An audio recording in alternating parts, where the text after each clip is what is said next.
नमस्कार। आज हम योग की दुनिया में थोड़ा और गहरे उतरते हैं, शिव पुराण के नजरिए से। नमस्कार। आसन वगैरह तो हम सब करते हैं या जानते हैं, हाँ। पर योग असल में है क्या? मतलब पुराण क्या कहते हैं? हाँ, देखिए, स्रोत बहुत साफ कहता है। हम्म। योग है चित्त की वृत्तियों का निरोध। चित्त की वृत्तियां मतलब मन में जो विचार चलते रहते हैं वो। बिल्कुल, उन लहरों को शांत करके चेतना को शिव में, अपने मूल स्रोत में स्थिर कर देना, बस वही योग है। अच्छा, मन को पूरी तरह शांत करना सुनने में आसान लगता है, पर ये तो काफी गहरा है। इसके तरीके भी अलग अलग होते हैं क्या? जी हाँ, मुख्य रूप से 5 तरह के योग बताए गए हैं। पहला है मंत्र योग। मंत्र योग। हाँ, जहाँ मंत्र के सहारे मन को साधा जाता है। फिर है स्पर्श योग। इसमें प्राणायाम मतलब सांस की क्रिया वो मुख्य है। अच्छा। तीसरा है भाव योग, जो मंत्र और स्पर्श से भी परे सिर्फ भावना से जुड़ता है। फिर आता है अभाव योग। अभाव योग, ये क्या है? इसमें ये दुनिया, ये अलग अलग चीजें, ये सब एक में विलीन होने लगती हैं। मतलब वो जो द्वैत भाव है वो कम होने लगता है। और सबसे ऊंचा है, कह सकते हैं, महायोग, जहाँ किसी बाहरी सहारे के बिना सीधे शिव के शुद्ध स्वभाव का चिंतन होता है। वाह, ये तो मतलब अलग अलग लेवल हैं एक तरह से।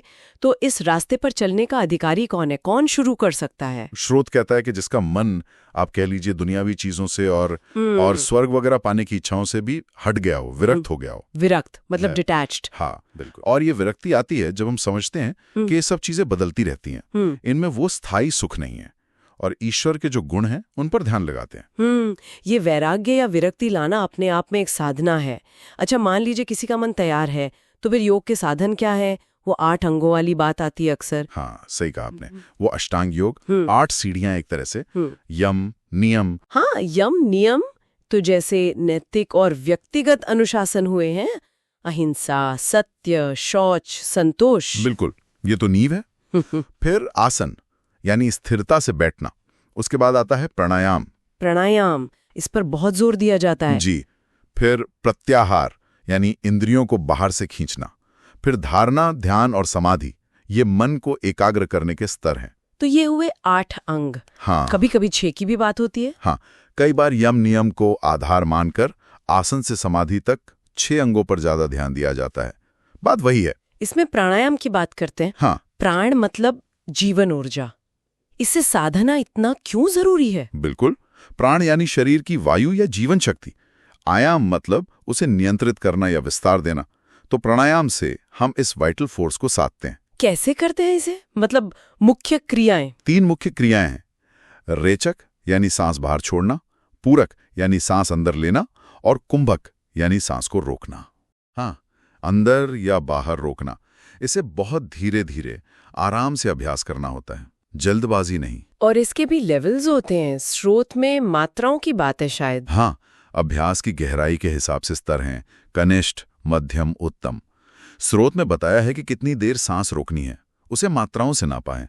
जैसे घुटने के चारों ओर उंगली घुमाकर 1 चुटकी बजाने में जो समय लगे वो 1 मात्रा। अच्छा। तो 12 मात्रा कनिष्ठ, 24 मध्यम, 36 उत्तम। और जब अभ्यास बहुत गहरा होता है तो पसीना आना, शरीर में कंपन होना या एक खास तरह का आनंद महसूस होना, ये सब अनुभव होते हैं। और वो सगर्भ और अगर्भ प्राणायाम क्या था? हाँ, अगर प्राणायाम करते समय आप साथ में किसी मंत्र का जाप या ईश्वर का ध्यान कर रहे हैं तो वो सगर्भ हुआ। अगर बिना जब ध्यान के कर रहे हैं तो अगर्भ। और कहते हैं कि सगर्भ प्राणायाम 100 गुना ज्यादा प्रभावशाली होता है। 100 गुना? अच्छा, शरीर में वो 10 तरह की प्राण वायु की भी बात आती है ना?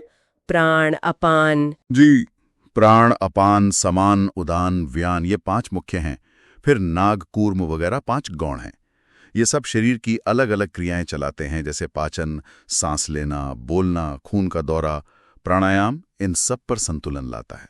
इसके फायदे क्या गिनवाए हैं? फायदे तो बहुत हैं। शरीर के दोष खत्म होते हैं, शरीर हल्का होता है, फुर्ती आती है, पाचन सुधरता है, भूख बढ़ती है, मन में उत्साह और प्रसन्नता आती है, आवाज अच्छी होती है, रोग दूर होते हैं, बल, तेज, सौंदर्य बढ़ता है। स्रोत तो यहां तक कहता है कि प्राणायाम सभी ताप, यज्ञ, दान, व्रत सबसे बढ़ता रहे। अरे वाह, ये तो कमाल है। अच्छा, प्राण सधने के बाद फिर इंद्रियों पर आते हैं, प्रत्याहार। बिल्कुल, जब ऊर्जा नियंत्रित होती है तो इंद्रियों को उनके विषयों से, मतलब बाहरी दुनिया से, खींचकर अंदर मन में रोकना आसान हो जाता है। यही प्रत्याहार है। जैसे वो कछुआ अपने अंग सिकोड़ लेता है। हाँ बिल्कुल, वही उपमा दी है। कहते हैं इंद्रिया वश में आ गई तो स्वर्ग मिल गया, नहीं तो नरक। बहुत बड़ी बात है ये। सही है। और प्रत्याहार के बाद फिर शुरू होती है वो एकाग्रता की यात्रा। धारणा, ध्यान, समाधि, इनमें क्या अंतर है बारीकी से? हाँ, ये तीनों एकाग्रता की गहराइयां हैं। धारणा है मन को किसी एक जगह, किसी एक ध्येय पर, मान लीजिए शिव पर, बस टिका देना, फोकस करना। जैसे लेजर पॉइंट। हाँ, कह सकते हैं। फिर ध्यान है उसी ध्येय पर मन का लगातार बिना टूटे बहते रहना, जैसे तेल की धार गिरती है ना एक सीध में। अच्छा, बिना भटके। बिल्कुल। इसमें 3 चीजें होती हैं: ध्यान करने वाला, ध्याता, खुद ध्यान की प्रक्रिया, और ध्यान का लक्ष्य, ध्येय। और समाधि? वो तो अंतिम अवस्था हुई। समाधि, हाँ, वो योग का अंतिम लक्ष्य है। इसमें ध्यान करने वाला जो है वो अपने होने के एहसास को, अपने मैं को भूल जाता है। स्वरूप शून्य। हाँ बिल्कुल, स्वरूप शून्य सा होकर वो पूरी तरह ध्येय में मिल जाता है। सिर्फ ध्येय का ही अनुभव रह जाता है। जैसे नदी समुद्र में मिल जाती है तो नदी नहीं रहती, समुद्र ही हो जाती है। ये तो बहुत ही गहरा अनुभव लगता है। स्रोत कहता है योगी ऐसा स्थिर हो जाता है जैसे बिना हवा वाली जगह पर रखा दीपक। बिल्कुल। लौ हिलती नहीं। बिल्कुल।